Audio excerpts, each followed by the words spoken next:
Hello everyone, I'm Shresth. I'm from Pod, which is a spin out of Common Prefix. And I'm very excited to talk how we can leverage Pod to decentralize block sequencing. So, more than 90% of the blocks produced in Ethereum today rely on a centralized relayer run by flashbots to do the PBS auction correctly. And this situation is even more laughable for the case of L2s, where you rely on a centralized sequencer to order transactions for even extended period of time. Just to kind of recap the Flashbots PBS system, for the sake of this presentation, we'll be focusing on Ethereum L1 and the problem with the centralization there, and then we could use the same techniques for L2s as well. So in the early days, only sophisticated block producers or miners were able to extract MEV. So Flashbots came and said, why not we separate the parties that produce the blocks and parties that actually create these sophisticated strategies and create this two-sided marketplace where the parties could, the sophisticated parties are separate, they create these blocks, and then the block proposer takes the most profitable out of these block proposed and uses them. To mediate this, they use the centralized relayer, which is responsible for two things. First, it's responsible for validating these blocks, and second, it's responsible for conducting these sealed bid auctions where it looks at all of the proposals and picks the most profitable for the block proposer. So the question is, how can we decentralize this centralized relayer that is conducting these sealed bid auctions? We can reduce our problem of decentralizing the sequencing for Ethereum to just conducting these auctions in a real-time fashion, in a decentralized fashion. So let me just stress that auctions are actually quite important in blockchains. Auctions are the number one tool that we have to price internal and external resources of blockchains, such as block space, DA, order flows, intents, proofs. All of these need auctions to price. So how can we do auctions in a decentralized way? Let's use a naive solution. We just use a faster consensus on top of our existing Ethereum consensus. This consensus can be used to do the auctions, right? Let's call it a meta blockchain on top of our existing Ethereum. Just a quick recap. Consensus can be thought of as a black box that takes transactions as input and outputs them as some globally agreed upon order. It provides us two properties, essentially. One, that honest parties agree on the history of the transactions. And two, if any honest party wants to add a transaction, it can eventually add a transaction to this global ledger. Most of these consensus protocols are leader-based. And leader has a special power for a short period of time to censor transactions, add transactions, or even reorder transactions. This is the whole premise behind MEV. But it seems that it also breaks, if we do a fast auction on top of a consensus. So Max already, talked about censorship resistance, but let me kind of show you with a cool visual to, explain the concept. Let's say you have Eve, which is malicious and can, control some of these block proposers or the leaders. And we have Bob, who wants to, sell his gemstone using the blockchain or the fast consensus. And it deploys a smart contract on the blockchain. And then what Eve does is it says the block leaders to not include any bids provided by other parties. So Charlie and Dave try to bid honestly and include 5 Bitcoin and 10 Bitcoin, and their bids are simply not included. While Eve, what it does is just before the end of the auction, asks the last block proposer to include bids of 0 Bitcoin and simply wins the auction without paying anything. So here we can already see that just being able to censor for a short period of time already allows Eve to break the safety of the auction and win the auction for free. Some of you might be thinking, why does it not break the liveness of the consensus protocol? It seems that the consensus protocol only guarantees that eventually a leader will be elected that can propose honest transactions.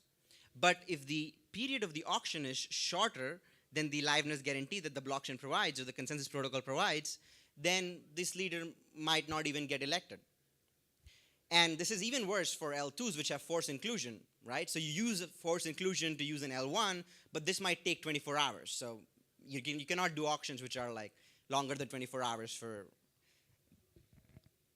So let's take a step back. Let's think about what is the underlying primitive that you need to do these fast auctions.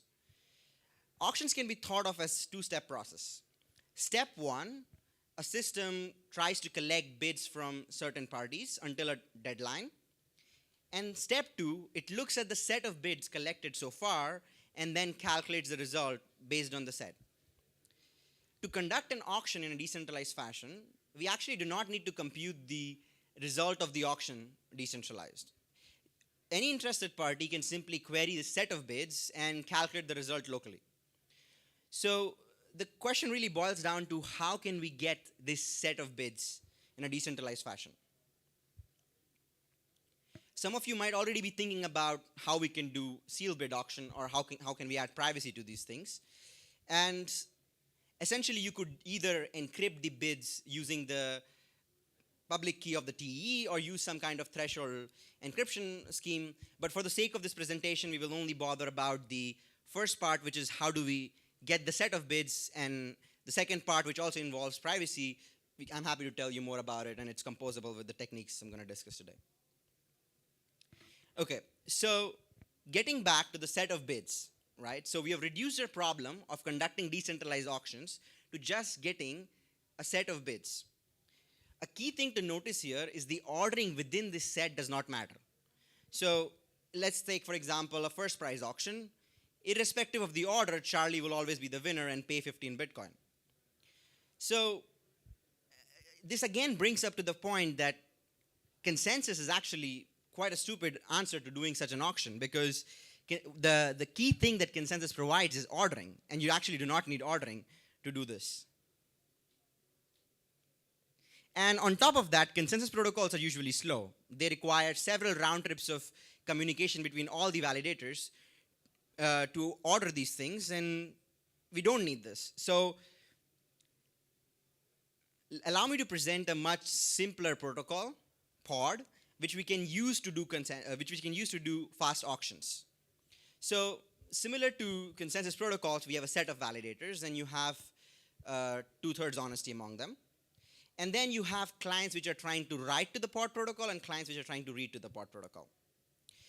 The protocol works as follows. So any client trying to write to the pod protocol simply sends a transaction to the set of all the parties in the pod protocol, so the current committee. And then a client trying to read the pod protocol is subscribed to these parties, which send them attestations. So the client itself, or the replica, it follows a very simple protocol. When it sees a transaction being sent, it timestamps it and signs it. And any interested party who's reading the protocol, it just simply publishes the transaction to those parties. This is similar to kind of the multi-proposer systems where you have multiple block proposers. But you can almost think of it as if it's a timestamping server, right? You have multiple parties timestamping your transaction. So what do you actually get out of this? With consensus, we briefly discussed that it gives you a total order, where transactions are, every party agrees that this is the ordering of the transaction. With pod, what you get is something slightly weaker, which is generalized consensus.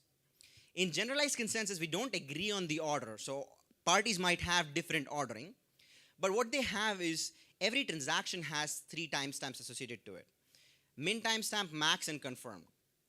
And the guarantee that the generalized consensus provides is my confirmed timestamp is within the min and max of everybody else's timestamps, and vice versa, everybody else's confirmed timestamp is within the min and max of my timestamp. So you can almost think of it as if these transactions have a wiggle room, right? Like a temperature, and as the attestations arrive, this kind of shrinks. So how can we do an auction using this? Before I go to the auction, I just want to observe some of the key things that this thing achieves. We don't have leaders, so we don't end up having similar kind of problems as consensus protocols where somebody can censor or reorder your things. We don't have blocks or communication among the validators, so adding a transaction is almost instant. You send a message and then you get a certificate immediately, and it's very cheap as compared to consensus protocols. So here is how you would do an auction on pod. Here I'm using the green line to represent the pod network and the blue line to represent the Ethereum network. We have, similar to earlier construction, we have several block builders. And instead of sending the transaction to a centralized relayer, now these block builders are sending the transaction to the pod network. Now, when they send the transaction to the pod network, they get attestations back. And once they have received sufficient attestation, they know the transaction is finalized in the pod network. On the other hand, we have block proposers. These block proposers, a block proposer for a period of time. So the block proposer is subscribed to the pod network and receives these bids in a streaming fashion. So as these bids are sent to the pod network, the block proposer receives attestations on these bids as well. So at some point, the block proposer wants to know that the time has arrived, the auction has ended, and now it can actually compute the result. So for this, we introduce a new term, which is past perfection. So essentially, past perfection can be thought of as the replicas agreeing or the validators agreeing that a certain time has been reached. So for this, the replicas are simply sending the block proposer a particular timestamp, which is the deadline. And once it has seen sufficient attestation from these replicas, then it knows that this timestamp has been achieved. And once this has been achieved, the protocol guarantees that no new transactions can enter in the past. And then the block proposer looks at its bids locally and can compute the result and submit the result on Ethereum. Just kind of summarizing the key properties, to include a bid, you only require one network round trip, which is optimal latency. Second, if your bids are censored, you can hold the relevant party accountable. So it could be either the relevance committee on the pod network. And third, something that I did not touch upon in today's presentation, the auction logic is actually completely programmable. So with pod, we're building this EVMX, which is an extension of EVM, where you can actually write the auction logic, and you could even implement more complicated auction contracts. There are several things we are building with pod. Auctions is one of them. You could also do payments without needing consensus, decentralized socials, and so on. And I'm very happy to tell you more about it. We're also hiring if you guys are looking for any positions. Yeah, thank you. We have time for Q&A. When you said that censorship is attributable, how can you tell the difference between someone not having sent a transaction to a particular validator and them censoring it? Yeah, so you get a certificate, right? So it's not a particular validator censoring, but you have this 2/3 honesty, right? So if you have a certificate from the validators, then you know that if the final set that the proposer submitted, if it does not have the bid, then you can hold the validator or the committee is responsible. So it's not that you can tell which validators are censoring you. No. You can attribute to validators who censor you. It's that the proposer, given that the validators are not censoring you, you can make sure the proposer doesn't censor you. Yes.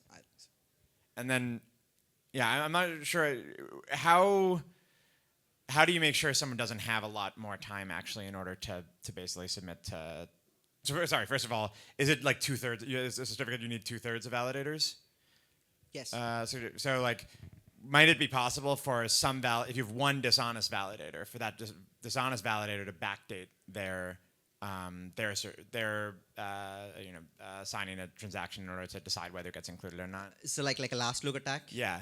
Yeah, so we have like slight modifications of the construction where you have another round trip and then you could prevent the last look. Happy to show you that construction. But this one that I mentioned now with one round trip, you don't get that. Yeah.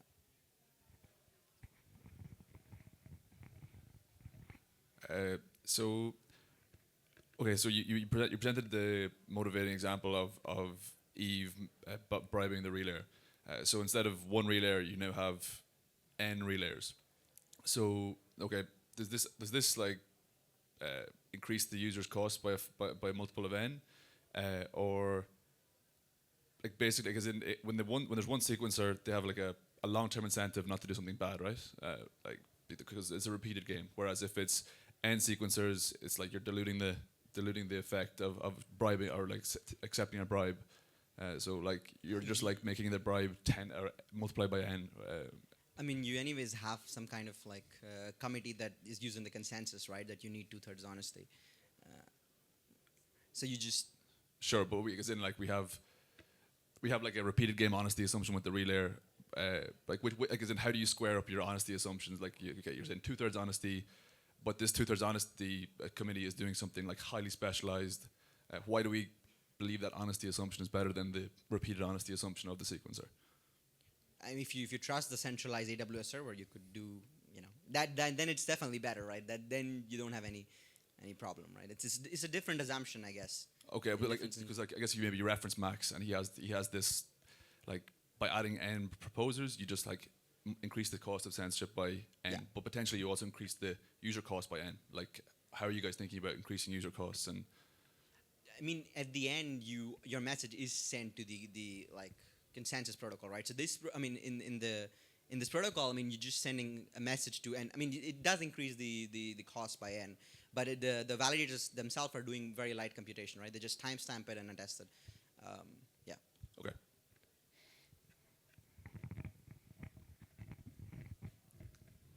Do we have more questions? Okay. Oh,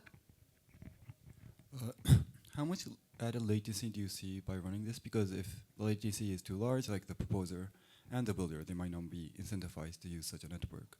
Yeah, so it's exactly one network round trip, right? So you send something to the validators, and they sign and they send it directly to the block proposer, right? So they don't have to wait, and you can do end-to-end auctions in 2 network round trips. So is a set of validators like fixed ahead of time, and there's like RPC endpoints that the builders will call to? Yeah, it will be probably not in the RPC level, but on underlying network level, right? But it's kind of like think of it like a committee, right? Like a sync committee, for example, that is sampled out of the Ethereum validator set.